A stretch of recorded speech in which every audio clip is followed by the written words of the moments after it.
I know this much is true. Oui, l'accent, non.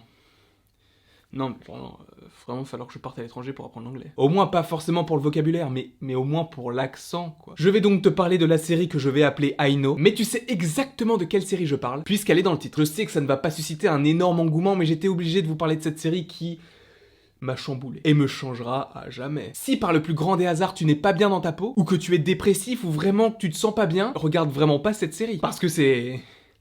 c'est très dur. Cette série raconte l'histoire de deux frères jumeaux interprétés par Mark Ruffalo, mais à la perfection. Mark Ruffalo interprète à la fois Thomas et Dominique. Thomas qui est un petit peu plus lent que son frère, et Dominique lui est vraiment terre à terre. C'est vraiment celui qui va prendre les choses en main. C'est en quelque sorte le personnage principal de la série, et sachez qu'à ce mec, il lui arrive mais que des emmerdes. Je ne vais pas forcément rentrer dans les détails, mais imagine un truc hyper horrible.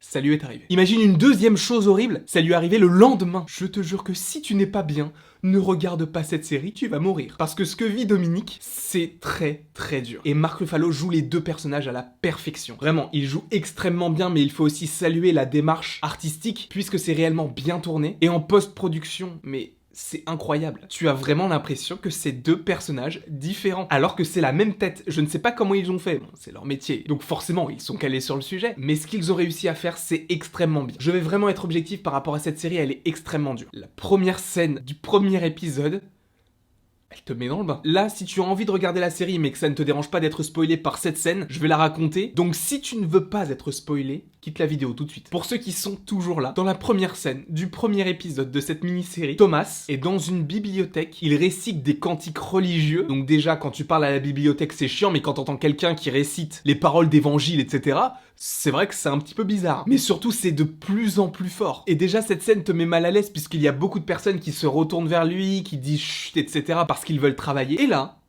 il se met à se couper la main.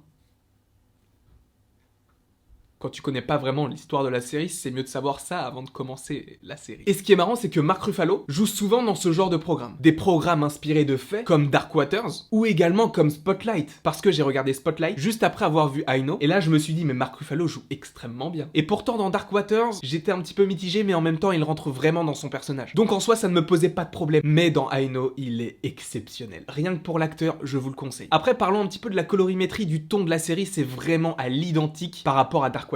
Si tu veux retrouver un petit peu les mêmes codes, la même dramaturgie, je t'invite à regarder cette série. Parce qu'elle est vraiment semblable en fait. C'est la même colorimétrie, c'est extrêmement terne, très marron, très vert, très gris. Et honnêtement, c'est totalement le genre de programme qui me plaît. Donc évidemment, je ne vais pas forcément rentrer dans tous les détails, mais pour te faire un bref récapitulatif, c'est l'histoire de Dominique et Thomas, qui sont extrêmement fusionnels, puisque ce sont des frères jumeaux. Et Dominique va essayer coûte que coûte de s'occuper de Thomas, même s'il est jugé inapte à vivre au sein de la société. Il est donc envoyé dans un hôpital psychiatrique, et durant ces 6 épisodes, Dominique fait tout pour le sortir de là. Voilà l'histoire en quelque sorte. Je vous la conseille, elle est extrêmement bien. Si je devais donner une note, et très objectivement, et pourtant je ne donne jamais ce genre de note, je mettrais 18 sur 20. Alors, peut-être que je suis très gentil, et quand vous verrez la série, vous vous direz, c'est pas génial. C'est une affaire de goût. Mais je te conseille vraiment cette série. I know this much is true. J'essaye de perfectionner mon accent qui n'est vraiment pas fou. En tout cas, j'espère que tu as aimé, entre guillemets, cette petite critique de la série I know this much is true. N'hésite pas à me mettre en commentaire si ça te donne envie de regarder la série, si tu as déjà vu la série, ou si tu ne comptes pas du tout la regarder. Évidemment, tous les avis comptent. Même si je mets du temps à répondre, je réponds à tout le monde. Quoi qu'il en soit, n'hésite pas à aimer, à partager, à commenter et à t'abonner. Ça me ferait extrêmement plaisir, mais tu n'es pas obligé de le faire. Et il ne me reste donc plus qu'à vous dire à la prochaine pour la prochaine.